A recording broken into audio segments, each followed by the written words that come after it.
Hi, besties. Welcome to the podcast where we're all friends because we love all things Bravo, pop culture, and can't stop talking having about so much fun. Okay, good. Yes. Bravo should be fun. I'm Caitlin Marshall, your host here at Besties by Bravo. Allegedly allegations, where we're in a safe space to gossip, share our thoughts, and opinions. That girl's a liar. That girl's a liar. About the Bravo celebrities, shows, and celebs we love, hate, and that's when love Chef to goes, hate. Oh, suddenly now you're so religious? So be cool. Don't be all uncool. He went on a podcast claiming he had a threesome with two women from the Real Housewives of Beverly Hills. Immediately, I was like, I wonder if it's Brandy and Carlton. Because sometimes things may get a little, well, ridiculous. Oh my God. I'm sorry. There's a spider that is coming down. Hold on.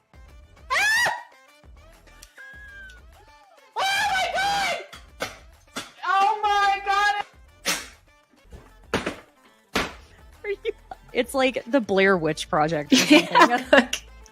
All you can hear in the background is, oh my God, has anybody seen my ring? Oh my God. I don't want to ruin the party or anything. Have you seen my ring? Oh my God, can you look on the floor for my ring? God, someone's gonna kill me. Don't mess with me because I will come. What? Oh. Feel free to leave that in for whatever entertainment purposes. I'm so glad you're here to enjoy the fun. So, thank you for joining me on Besties by Bravo. Hi, besties. Thank you for joining me today.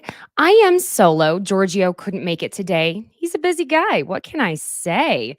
When you have wonderful friends who are busy, that's the way it goes.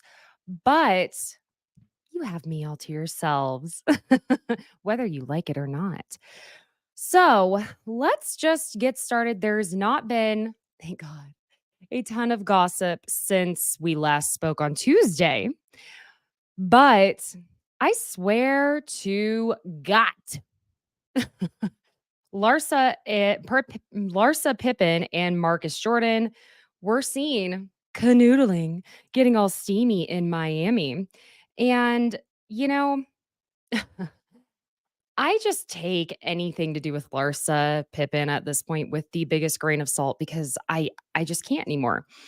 We all know that couple that breaks up, makes up, gets back together, breaks up, makes up, gets back together. And at this point, I'm like, do you just want attention? Because I'm not going to give it to you. But I just gave it to her. Damn it. Already losing. You know, something else that I forgot to mention on Tuesday, there was a whole thing. Well, let's start with Jax Taylor because he's going to be back on Vanderpump Rules next week. Oh, yay. He and Brittany will be. And Jax has, he has started the whole rhetoric in the comment sections of the speech issues that they were having with their darling son, Cruz. He said that Cruz started regressing around the time he got the vaccines. That they do, these precious children of ours, around the age of 2.5. Now, we ain't got time for anti-vaxxers. There are reasons why things like the measles don't exist. I'm not talking about the COVID vaccine. I'm not going there with y'all, but I am talking about the vaccines that are required for our children to attend schools. Okay. And it's frustrating because on the one hand, I don't want to deal with the trolls, but on the other hand, I just can't help myself because there is a reason why people get confused about these vaccines that are, administered around this age. And I hate to say it, but it all really became so public with Jenny McCarthy claiming that vaccines caused her son's autism. And it makes about as much sense as saying vaccines cause ADHD, cause any type of divergency. And it's just not true. It's at that age that you are able to properly administer testing for autism. I'm not saying whatsoever that Cruz has that. My gosh. It happens. We don't know. He's still so very young, that precious boy. And I understand the feeling of, as a parent, that you've done something wrong. You want to find an answer. And I can empathize with that aspect for Jax. However, this has nothing to do with vaccines. It could also be his alleged, according to them, regression in speech could be also caused by fighting in the home. It could be caused by experiencing that. It's been proven by science that things like that really cause a severe regression in children as young as newborns. Domestic violence, for example, causes severe delays for children, again, as young as newborns. So I just want to put where I stand in that. And some people have an issue when I express my opinions, but guess what? I don't care. We can't put out harmful rhetoric. Along with that rant Jax went on at Jax's in Studio City, where he was clearly not sober, and someone with half a brain gave him a microphone for him to go on a rant saying that Vanderpump Rules is completely scripted and has been since, he said, the first 6 years. But Jax, Jason Couchy, young man, sir, old man, whatever we want to refer to you as, you are on the same network on a new show. Do you want to jeopardize your own job as well? Well, don't worry. Someone formulated an apology for him regarding that rant. But he also went in at some point saying that Scheana is never there with her kid and that she just leaves her child, sweet summer moon, with her mother all the time. And y'all know I'm not a big Scheana fan, but she said on her own podcast that she had Hannah Berner and Gibson Sonoma on, and she was very emotional about it and very upset. And she did insinuate that maybe Jax was enjoying a little too much pasta, if you feel what I'm saying, which we know the rumors. We've seen Jax's pupils and rage eyes plenty of times over the years. It's not a surprise. But she was very emotional about it. And I understand how it is as a mother. And as we know now, especially after watching this week's episode of The Valley, Jax has no regard for women who are mothers. In fact, saying to Brittany, it's still the way, ooh, the scream I scrumped and still want to scream at him, saying to Brittany when she was hungover, God forbid, you're a mother and you want more kids, will act like a mother.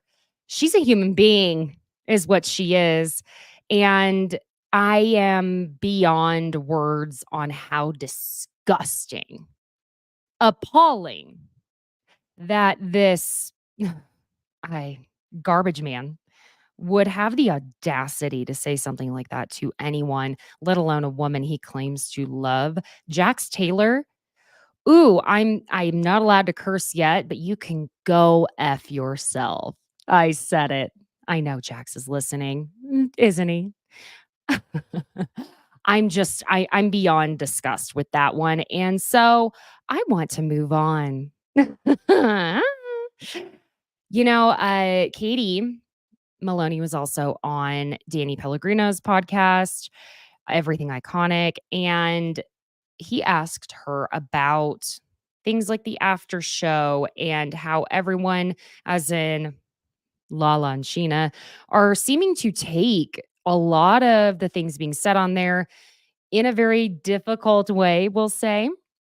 And, he asked her as well what her thoughts were on the LVP constantly defending the men, because that is who Scheana is. And Katie said as much, that Scheana is a defender of men and LVP as well. And Katie made this fantastic point that she would love to see how LVP would respond if it were one of the women who made the absolute garbage trash can choices that so many of the men on this show make. And I think that's a fantastic point. I love me some LVP. I always have and I always will. But I am worn out of her defending the men, coddling the men. She seemed a bit over it this episode. And I also have to point out something kind of sad. This episode of Vanderpump Rules, how do you like them apples? How do you like them apples? That was my Scheana for the day. You'll get more, don't worry. Was an all-time low in the ratings of this season. The viewership is down. And I feel like the valley is picking up where Vanderpump Rules is dropping it. So we're going to have to wait and see. I will stand by my belief that there will be one more season of Vanderpump Rules, but I think season 12, final. I believe this is our penultimate season, season 11. But while we have it, let's go ahead and enjoy it. Also, I'm finally 10 minutes into the show, so I'm just going to say, fuck you, Jax Taylor. You're a piece of shit. Okay, thank you so much. Thanks for coming and listening. Wow, Kyle Chan gets more airtime than, even Tom Sandoval's aloe hats. I swear all of the rings on Vanderpump Rules for marriages seem to have come from Kyle Chan. Man, listen, your girl loves a discount, okay? I do. I love a discount.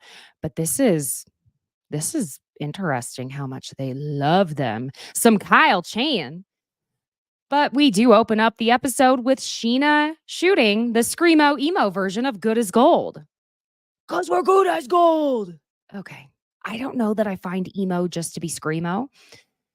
There are different versions of emo, I suppose.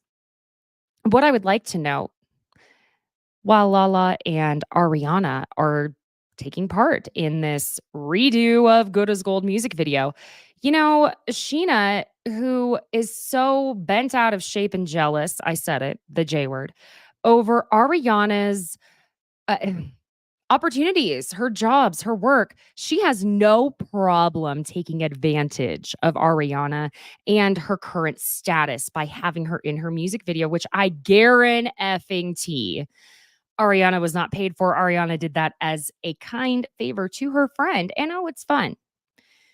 Ariana doesn't need that exposure, but Scheana does.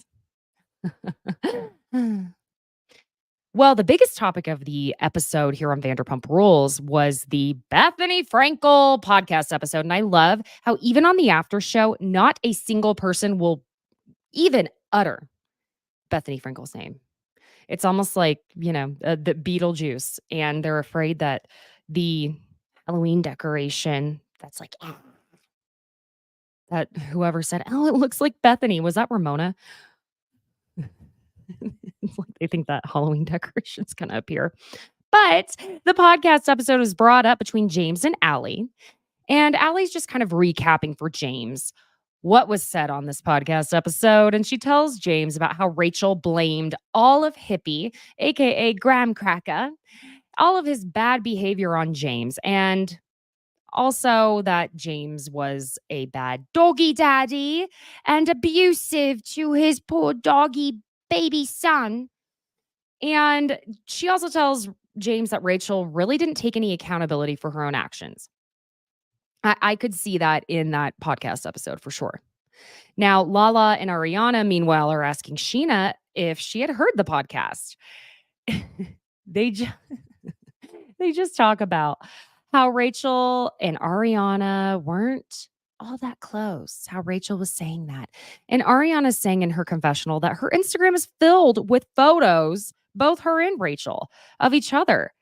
And it's pretty simple. It's either that Rachel is telling herself that she wasn't that close to Ariana to make herself feel better, or quite frankly, she didn't think shit of Ariana. And I think that's a pretty fair explanation, and it's pretty simple. And I agree with that.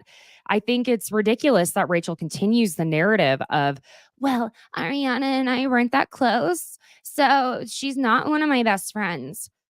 Don't come at me for the shaky voice. She still has it. I don't care. Anyway, I'm on one today. Sorry. I'm really not. I am, but I'm not, but I am. So, I find it a convenient narrative for Rachel to be saying that. It's anyone that I would be posting that many pictures with, going and doing that many things with. If I truly did not like them, then I must surely be using them. And that's what I think it came down to for Rachel. That's why she can say she and Ariana weren't that close. She was using Ariana to be close to Sandoval, and she was using Ariana to stay on the show. She didn't consider her a friend. Ariana did, though. That's what matters. So Scheana says that Rachel claimed she had this savior complex. This rant from Scheana saying she only contributed around $1,000 to the $4,300 rent, didn't contribute to parking, cable, and she didn't even stock the toilet paper, and she had sex in my bed. Scheana, you left out the batteries and pens. She forgot the toilet paper, batteries, and pens. Damn it. So Allie's telling James that Rachel said she wasn't over the breakup with him. James is secretly loving this because he's like, oh my God, I know. It's all because of me. I'm such a good boy, Lisa. But I'm the reason Sandoval happened. He loves it. I'm sorry. He loves it. He does. And Allie also tells James about how Rachel said that she never loved Tom and that he didn't ever love her. That is her belief. And James tells Allie that Sandoval had asked him to open up for his band in El Rey, at El Rey, whatever we call this place. And James really just wants to know if he can move past it all and if he and Tom were ever really friends. So Lala asks Ariana a big question, which I find fascinating considering the current state of the friendship between Lala and Ariana. Lala asks Ariana if she can host her sperm donor party at that house that she is just so repulsed Ariana continues to stay in at this point. But Ariana says she can't do that because after Anne left, it's been a disaster in the house. Okay, let me just say this. If I had a little bit of extra money, the way I would hire an organizer to come into my home at least once a month, just a thought, throw a little cash at it. Let's do that. I would. Oh my God. I would do that now. Put it on a credit card. So Sandoval goes over to Schwartz's. Oh, let me get out the world's tiniest violin. Real quick. I need to unpack this thing. Here it is. Got it right here. The world's tiniest violin. Because Sandoval goes slinking in. And Schwartz is like on a pallet on the floor, reading or journaling or something. So it turns out Tom Sandoval is not the only one who really enjoys wearing a headband. Jesus. It runs deep between these two. Sandoval's telling Schwartz that he feels shell-shocked right now because Raquel went on, quote unquote, some podcast. I'm just obsessed with the fact that not a single cast member will say Bethany Frankel's name whatsoever, not even on the after show. They just keep referring to her as the podcaster. Bethany's fuming over that. But no, in fact, she's probably going to be like, oh, I'm going to spin this.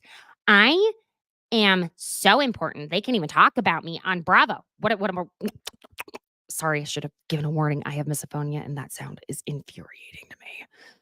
So Sandoval starts tearing up, saying Rachel said she wasn't in love with him. And he says she's acting like she somehow got it the worst out of everybody.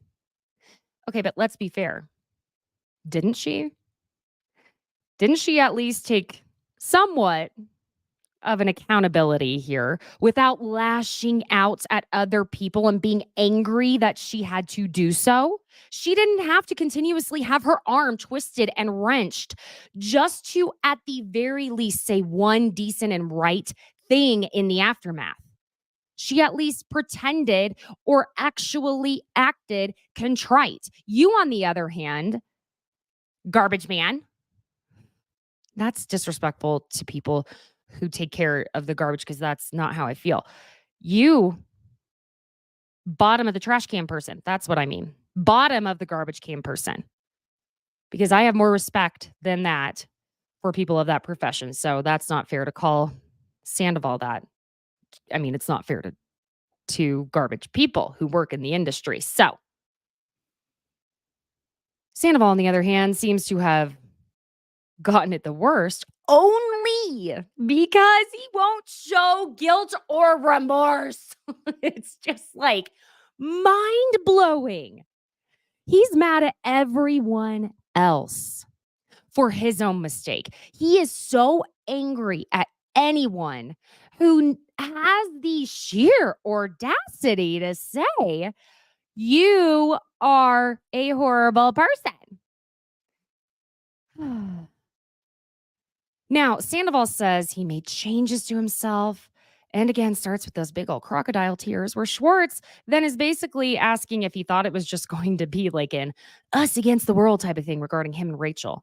And Sandoval's still crying those little martyr tears, saying he imagined she'd see all the work that he's done and she would appreciate it. So let me get this straight. You stopped drinking for a few months and you weren't doing drugs for a few months and you decided to do scream therapy, and that was supposed to convince us that you have done so much work as you were on tour with Tom Sandoval and the most extras, shirtless, doing the goddamn most, adding what was it, Schwartzy, can't you see? Now I gotta be way more off key. Raquel's just not the girl for me. Don't worry, there's more Sandoval singing in this episode. Jesus Christ. You know, I think it's just so obvious that Sandoval was not doing this quote unquote work to be a better person, but to get Rachel to want to be with him when she seems to have actually, and this is not me wanting to defend Rachel, but Jesus, Sandoval makes it easy. It seems that Rachel actually did want to be a better person, and that's why she was doing that work. But he says in confessional, he didn't want to believe she was beyond him and all of it until he heard it from her mouth. Okay. So basically, he didn't want to believe that she finally saw him for who he was, who and what he was. And gosh, that she can't possibly be a healthy individual in a relationship with him.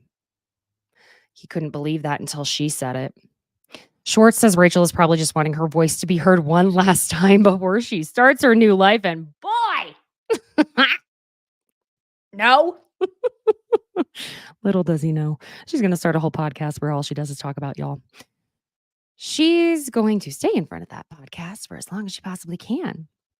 So over at TomTom, Lisa comes on over because they're going to work on the brunch menu. They're bringing brunch over from Pump to TomTom, and it's Schwartz, Logan, and Lisa talking about the Bethany podcast that Rachel went on.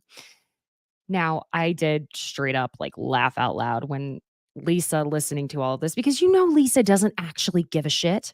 You know that. She was like, oh, who cares? Move on. She's moved on. But Sandoval shows up and he's just acting so melancholy. You know, this is what's annoying about Sandoval is he's such a performative, inauthentic person that if he's sad, and I know people like this, oh my God, they have to make sure that everyone in the mile vicinity knows how sad they are by just trying to suck the life out of the room. Any joy must leave because they are sad. They're sad. So if anyone else is joyous, happy, content, comfortable around them, they must understand that they are sad. Jesus. So Lisa then seems to remember that she has a TV show to do at the end of the day, and she must somehow find a way to coddle this man baby, because apparently there can never be too much footage of Sandoval crying about Rachel Leviss. So she asks Sandoval why he even listened to the podcast. And of course, he's getting so defensive, so extremely defensive to the point where it's just like, I don't know, dude. She tells him another episode is coming out tomorrow. So is he going to listen to that too? She really knows how to push his buttons, honey. He's like, yeah, I'm going to listen to the next episode. So she asks him about the house situation with him and Ariana. And he tells her that Ariana gave a counteroffer, which obviously, just for anyone confused, the counteroffer was not for her to buy the house. It wasn't like, here, this is what I'm offering you to buy the house. It was, no, this is what you will offer me to buy the house. Thank you very much. And he also claims that because, gosh, an entire 2 months passed from when he sent the offer. Gosh, too long. He's wanting to take his time to consider it. So basically, he wants to continue this bullshit tit for tat in the shitstorm that he created. I swear to God. So anyway, Lala shows up and she asks Lisa to host her sperm donor party at Villa Rosa. You know, it's it's like as if this party that she's allegedly having the very next day had nowhere to be held at. She had caterers, she had balloons, she had an entire pin the sperm on the vagina game set up. So guys, come on, we're not done. Whatever. So Lala starts getting teary-eyed after Lisa's kind of joking at her about the sperm party. Is there going to be sperm thrown about my house? Yes, Lisa, they're throwing, it's a water balloon fight, but with sperm. That's exactly what a sperm donor party is, in case you were wondering. But it's, Lisa, and Lisa is always looking for a way to be cheeky, even when it's not necessary. So Lala starts tearing up, and she's just saying she's really excited about this. Meanwhile, Scheana and Brock go to Ariana and Tom's house. And Ariana tells them about how Logan reported back to Mother that Sandoval said he was having second thoughts about buying Ariana out of the house. And this is frustrating for Ariana, obviously, because she was like, this is what I wanted to do back in March. And I could have told you that you couldn't afford the home when you would have to refinance it by taking my name off the HELOC loan for the interest rates that have gone up due to inflation for 2023, as in last year. Can't imagine what they are now. Oh my God. As a millennial that will hopefully own a home someday. I know. And Jesus wept. I hear it. I get it. So again, in confessional, Ariana's just saying all of that. Like, being right is hard sometimes, especially when it's always the case. Icon line. So Scheana tells Ariana that she's dropping part 4 of How Do You Like Them Apples? And Scheana says that it was originally all about Raquel, but they wanted to extend the second verse. So, oh my God, why not add Tom to it? I'm dying, though, at this flashback of Scheana playing this song and singing along to it for her mom and Summer Moon. Number one, Summer Moon won't even look at her. Summer's like, Mother, I'm not interested in your pop career. Thank you very much. And you can tell her mother, Erica, is like, oh my God, Jesus Christ. I was so supportive when you were like 6, 7 doing this in the living room, and you won't stop at 36, 37, please. When will the lambs stop screaming, Clarice? The look on her mom's face was just so over it. Now, I find it also, interesting how Scheana is just so beyond this world of understanding anything. Sheener's gonna sheener, because she says in confessional that she wanted to take a traumatic experience and turn it into art. Ma'am, you didn't get cheated on. You stood up for your friend when you were upset and you got a restraining order, and then you found out Rachel wasn't your real friend. Oh my God. So Scheana and Brock are actually at Ariana's house to help her clean up. And Scheana says that she's always known Tom and Ariana's homes to be on the messier side. Now look, let me be clear about this. It may have seemed like I was trying to shame Ariana for her room being in a certain state. But sometimes when things reach a certain level of chaos, it really is impossible to see your way out of it. and you do need to have someone help you. It doesn't mean you have to get professional help. I mean, I get that way. God, when I look at all of my son's toys and I keep trying to organize, it makes me insane. I can't see through the chaos. So you know what? I thought it was nice that they decided to go ahead and help her. And I'm not going to go into the things that they were pulling out, finding, because I don't know. It's enough as it is that she had to do that on national television. So we go over to Tom Sandoval and the most extras. We get the most uncomfortable and off-key rendition of his band's original song. What was the name of that song? Superstar. I don't even know what to say or think anymore. It's almost like Tom Sandoval is truly a parody of himself. And I don't know how else to further explain that. It's one of those things, if you understand where I'm going with that, you understand. Because he is also wearing a t-shirt that says "dipped out."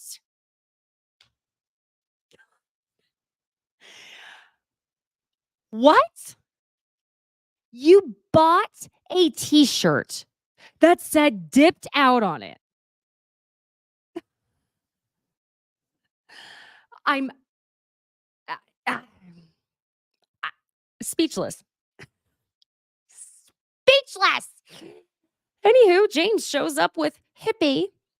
And James says in his confessional that he understands what it's like to have Raquel talk shit on you and what Sandoval's been going through, and that Ariana would slap him if he said that too loud. So he asks Sandoval if he wants to talk about the podcast. Excuse me, I'm going to take a sip of water because this man has made me scream. Scream, Sandoval. You made me scream, which somehow I feel like my scream was more on key than you singing your own original song. I'm back. Anywho. So he asks him about the podcast, and Sandoval says that he's been really trying to look out for Raquel and that he's realizing now that he cared for her way more than she did for him. And James, I love how James sees through Sandoval and will call him out, but he kind of usually does it with a bit of a sense of humor. Wasn't a lot in this moment, but he's like, do you really think that, Sandoval? And Sandoval says he knows that, and that what she's been saying about him Is so goddamn disrespectful. She used me and now she's thrown me away. I'm gonna have to get more water because, oh my God, are you for real? Bro, if she used anyone, it was James. Jesus Christ. So can you imagine as James is standing there going, you mean to tell me she used you to destroy her own life? Get the F out of here. Oh, it's almost like a slap in James's face, Sandoval. I just can't. Oh my God. And because James is not fully matured, but we do get a lot of mature moments from him in this, he's not fully matured. So he's going to have to go in on him in his mature way. James says he wants Raquel in his past, but it all just keeps coming back to haunt him. And he just doesn't want to sit there and talk shit about Raquel. And damn, if James really doesn't sound like he matured quite a bit in what he says to Sandoval next. When Tom says he never got closure and James says, fuck closure. She's working on herself. That's why. And Sandoval goes, Yeah, she was working on herself when she broke up with you. oh, okay. She was selfish during that time. She was selfish getting involved with me. And Tom tells James that Rachel said when she asked James to stop drinking many years ago in their relationship, she did that with the thought in mind that he would not be able to do it, as in Rachel told him that. So James sees exactly what Sandoval is doing right now. He's just trying to get a rise out of him because Sandoval wants to get into it with someone since he can't go yell at Raquel because he's blocked. So James says, she also said on the podcast that she was never in love with you and that she got with you because she wasn't quite over me. So I wouldn't put too much thought into that one, buddy. Ow. That was good. Oops. He also tells Sandoval that he doesn't think that Tom and Rachel were ever really in love with each other, and just that they were having a big old bang fest for 6 months. And Tom's like, Dude, we would sit there for 5 hours and talk. wait, so you didn't do shrooms and go hang gliding while skinny dipping naked? You know, two of the same things? Okay. So sorry. I thought that's what you were looking for in a relationship. I'm just so confused. So James says Tom was extra horny because he wasn't getting it from Ariana. Sandoval continues getting amped up, saying he would go over to her house and talk to her for hours, and that if they Had sex, it would just be for like a little bit, dude. We would talk the whole time. You're a liar, Tom. You're a liar, though, Tom. You're a liar. So Sandoval is defending himself on this, and James tells him that it's the facts. I mean, he lied quite a bit. And Sandoval's like, It's not the facts, though. That's your opinion, and your opinion isn't facts. so James goes, well, no, it's her opinion, too. What? That turned Australian, excuse me, but oh boy. Oop. So James then tells him what he and Ariana had was true love. And Sandoval is telling him that he doesn't know what he's talking about. And James is like, you used to look me dead in the eyes and tell me how much you love that girl. It's like you forgot, bro. It's crazy. So Tom is telling him to shut up, but James is saying it's like he's just forgetting his memories with Ariana. Yeah, it's like, how easily do you forget, Sandoval? How easily you threw the relationship away. And this is part of why people are still so mad at you. Because you only seem to have remorse for getting caught and being called out. That is what it's about, Sandoval. God, put me in a room with him for 30 minutes. Because I will mother the shit out of him. Ew, not like that. But I mean, I will go full like mother voice, okay? Just like how I turned feral myself on whatever day that was, Monday, when some kid came up to kick wood chips into my tiny 2.5-year-old's face, and I had never yelled at another child the way I yelled at this child. Deep. Hey. Oh, scared me. Oh my God, who was that man? Oh, it was me. Shit. Okay, well. So then, excuse me, I lost my place. So Tom is telling him to shut up. And James is saying it's, again, like he forgot his memories with Ariana. And James goes, you rewrite history in your mind and have fun with your fucking band. I'm not opening for you at El Rey because I've moved on to bigger and better things. Okay, this is a joke to me. I'm sorry. James could have gone so much harder on Sandoval, and this is what Sandoval doesn't get, is that these people are taking it so freaking easy on him.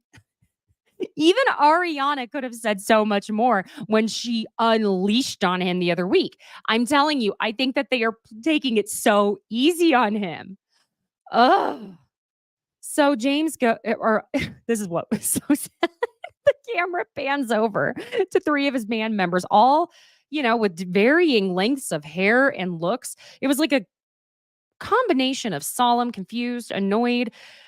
This one guy looked like he was maybe an extra on one of the music videos Tom Sandoval did for Bon Jovi many, many, many years ago. But James goes to leave. And in confessional, James says he doesn't know if Tom will ever get it and that he will probably be 75 years old singing karaoke on Sunset, pulling the dick flute out of his suit jacket, saying, I used to play this on national television. Oh, James, you're too funny sometimes. Oh my God. But as James is walking out with Hippie, Sandoval goes, Go push some buttons on your laptop. And he mutters it completely under his breath. But James is like, no, I'm gangster James now. And he turns around. He's like, what was that? Say it to my face, bro. And Sandoval has his aloe hat pulled down so far over his eyes because he knows he is a mortifying human being, not for just who he is, but it's his behavior that is mortifying. Okay. And James, he says it to James's face as James starts walking over to him with his back up, G'd up from the feed up Labrador, formerly known as Graham Cracker, ready to roll up on an enemy. Guard dog. The happiest guard dog in the land. So James does another very mature thing, though. After Sandoval says it to his face, he just starts laughing and says, "Will do. Thank you, Sandoval." And he leaves. So we get the sperm donor party. All I know is that they are going to play pin the sperm on the vagina. Okay, cool. That's unique. No judgment, unique. But Allie brings up the girls' night at Foxfire to Katie and is asking how she's doing because, Allie wasn't at that girls' night. She says that she heard at paintball that you're like a little miserable and getting upset about a lot of things very easily. Well, Katie asks who said that, and Allie tells her it was Lala. I don't think Allie formed the sentence she was intending to in that. I mean, you could tell it was like, eek. That is not even what I meant to say. Miserable. Shit. Oops. So Katie's pretty upset, obviously. Meanwhile, Schwartz goes over to Sandoval and Ariana's house, and Sandoval, well, first of all, he admits that Craig, who was originally a bartender at Schwartz and Sandy's, his new assistant could be a stunt double. But Schwartz walks in and looks at Sandoval, who has like a knife strapped to his calf. Let me just, with his shorts.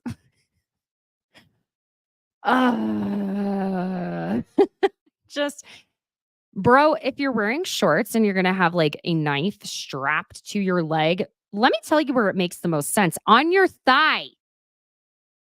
The calf is for pants. I mean, how do I know that better than I don't? Well, y'all, he was on special forces. So of course he knows. He's like totally freaking like military now. Dude. Like you look like a villain. But anyway, Sandoval tells Schwartz he's going to delay responding to Ariana's counteroffer to hang out with Maya longer and starts making the joke. I forget the name. It was from the Bible, like the king who was like, "I'll split the baby." It was kind of like a really terrible joke to make after the whole thing of being accused of being an attempted dog murderer. So now you're going to talk about splitting the dog in half. What is wrong with you? Yeah, it's just, he doesn't. I don't know. I think it's that he is one of those people that I just have to tell myself this. Otherwise, I'm going to explode. He must spend so much time in his own head talking to himself, writing scripts for his life. Does this make sense? Like writing the script of his daily conversations and writing his life story in his head, imagining his life as some sort of movie. And he spends all that time up inside that thick old skull of his that once these things leave his mouth, he doesn't realize how absolutely insane he sounds. That's all I can imagine. All I can imagine. But Sandoval ends up propositioning Schwartz to move in and be his roommate. And Schwartz is like, man, those optics would not be good for me. They love the word optics. Let me just remind y'all that. Schwartzy and his word of the day calendar. It's the semantic. It's the optics. It's symbiotic. It's, all the words that normal people aren't just, whatever. Then some of you are going to be like, Caitlin, you're an idiot. You don't use the word symbiotic. No, I don't. And I don't think I'm an idiot. But Schwartz says that this is going to make people even more mad at him if he moves in with Sandoval. And that people are going to make voodoo dolls out of them. And Sandoval's like, somebody already did that. So Sandoval now, first it was Ariana's fault. Now it is the dark magic practitioners who are ruining your life. It's not you. You will blame anyone, including a freaking voodoo doll, to get out of taking responsibility. Just... Can you imagine being in a relationship with that man for that many years? I don't know how Ariana did it. It must have been sheer blind love. God bless. But it's just, I'm telling you, wild. Yes, Lucy, thank you. Here in the YouTube live chat, you are correct. I believe it was King Solomon that was going to split the baby in the Bible. Thank you. Oh, one more thing. Lucy also mentioned that she's pretty sure that dipped out was Tom's merch. Oh my God. Huh. I now I'm see, this is why I can't, if I start reading the comments, I love reading them. So Robert also said there are women that marry guys in prison. There has to be one of these women for Sandoval. You know what? There is. He's dating like a 25-year-old model. He and Schwartz both seem to have a thing for those 20 somethings, which I don't know. I'll admit my age. I am 35 years old. I would not know what to have. Like, I don't know. A 25-year-old, that's just, no. If you were born in the 90s, I can be your friend, but I don't think we can, So, Schwartz asks Sandoval how much his rent would be if he moved in with him. Now, living in Los Angeles in a house like that, this is going to be disgusting for me to say, but this would not be a horrible price. However, when Sandoval tells Schwartz that it would be $6,000 a month, whew, Schwartz is like, no, because he's currently, I guess, paying $4,800 for his 2-bedroom apartment out there, little north of Valley Village. $1,200 more would be the rent, but then Sandoval tells him that he thinks they should get a loan together. And thank God Schwartz at least has the wherewithal to be like, I am not going to invest that much money per month in something that I am getting no return on. Oh my gosh, now we have one more thing. Okay, wait. Lucy says that she believes that Sandoval's current girlfriend is Leonardo DiCaprio's ex. Okay, so then she must be, what is Leo's age limit? 27? So she must be 28. Okay, that's a little better. So, just to sum up the sperm donor party, they pick Lala sperm donor. Fantastic. Then James and Allie are having a heart-to-heart at their house after Lisa had asked Allie at the sperm donor party. I can't believe those words are coming out of my mouth, but okay. When she thinks that she and James will be having babies. So Allie tells James she wants to do that, but she's never felt that pull to be a mother to anyone except cats and dogs. And she's not the girl with the Pinterest board of engagement rings and the wedding she dreams of. But James is getting very emotional, saying that he's worked his whole life toward doing just that and that he really wants that with her. So it kind of breaks his heart to hear her say that. And he essentially just doesn't want to have the same thing happen with her that happened with Raquel, where they were together for 5 years and it was just essentially a bunch of bullshit. And again, if Rachel used anybody from day one, it was James Kennedy. God. So at the TomTom brunch, James apologizes to Sandoval. But let me be clear. I feel like if James felt the need to apologize to Sandoval, it should have really only been applicable to him calling his band embarrassing, even though it's the truth. I feel bad for the members of Tom's band. I can't. I gotta stop on that. I gotta stop. So it happens. Whatever.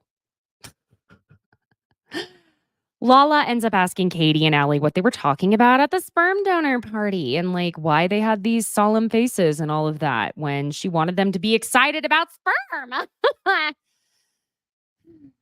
So Katie tells her that Allie said Lala and Scheana were telling Allie that Katie is miserable when they were all sitting there at paintball. And Lala and Scheana both say that Lala didn't use the word miserable. So the semantics are apparently important regarding the word miserable, but they are not important regarding this woman named Jo, who clearly knew that Sandoval and Rachel were having an affair and would have, I don't know, gatherings all the way at Ariana and Tom's house for holidays, and even went with Rachel, I should say, to one of the Tom Sandoval and the Most Extra shows that was in San Diego in December, and then took the trip to Big Bear with Rachel in January. I am on one today. Excuse me, I'm sorry. Gosh. Who hates anything more than an angry woman? Anyway, so Lala tells Katie that she doesn't know where her place is in their friendship because of Katie's friendship with Ariana. And she says that she gets it. She has a kid, then that can essentially interfere with making plans and whatnot. And Katie tells Lala that she doesn't like the sentiment that, oh, I don't know where my place is with you because of a friendship. When Katie doesn't have a partner, a kid, anyone in particular who is an absolute boulder in taking up her time. She tells her, I have all the time in the world for anyone who wants it, at least. And Katie and Lala are both getting very emotional. And Scheana says that Lala needs their needs that Lala has in a friendship that people don't realize, which is one of them being she needs her friends to check in on her more. And in confessional, Katie's saying that she very much wants a friendship with Lala and that she doesn't want it to feel like an obligation. And what I'm saying, and when she said that, personally, I took it as her saying that she doesn't want to feel like Lala views a friendship with her as an obligation. And I think that's fair for both sides.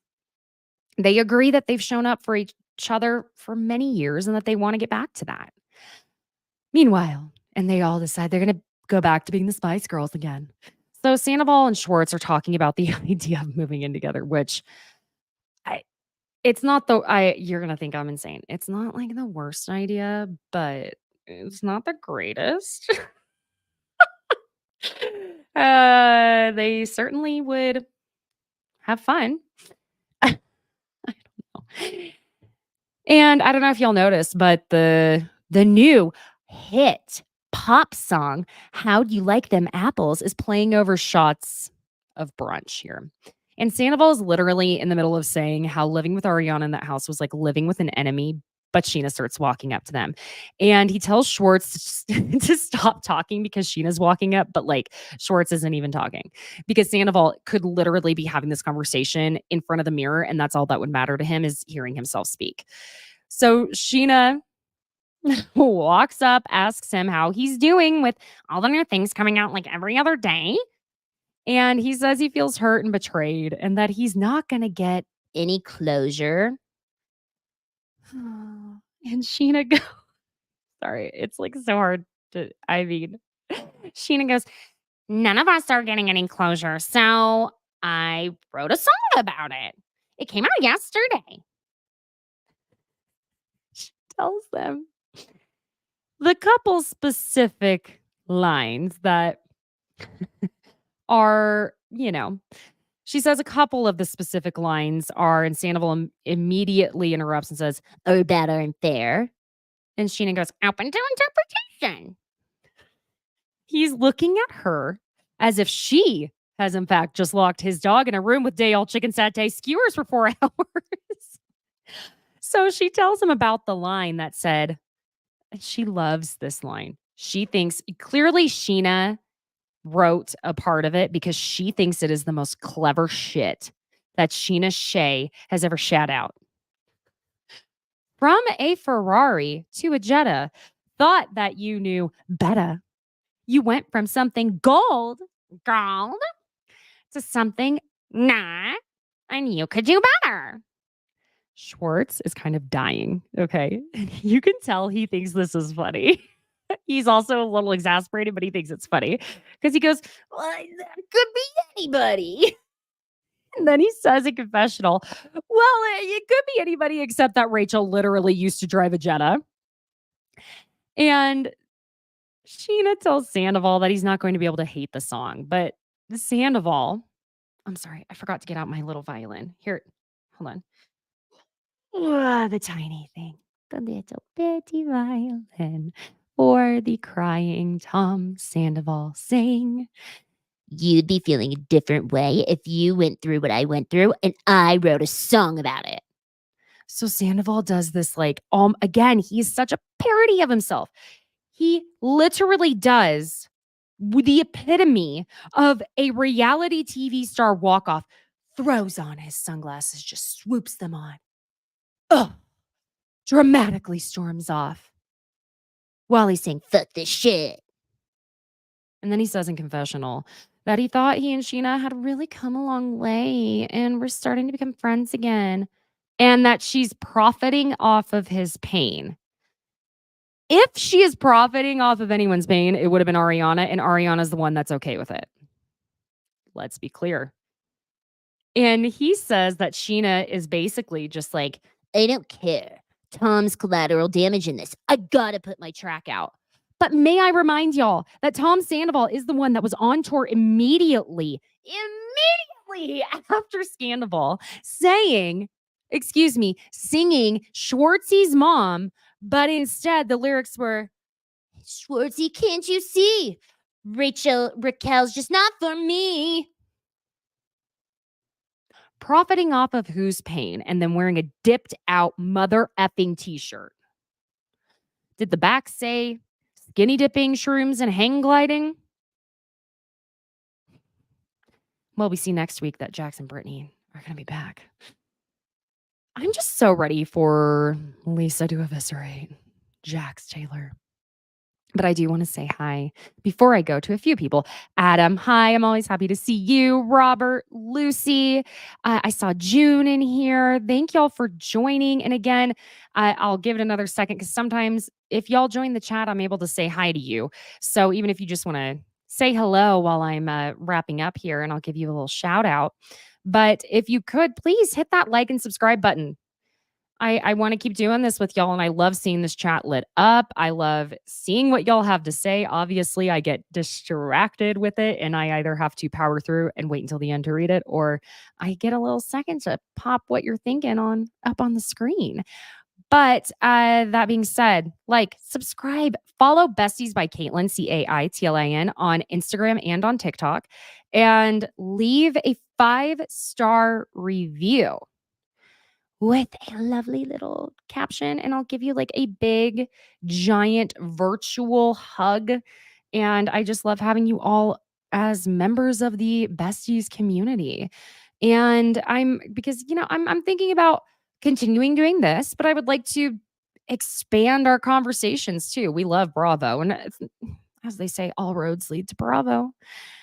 No one's going to be saying all roads lead to Rome in 30 years, are they? They're going to say I'm sorry. I'm going to stop now.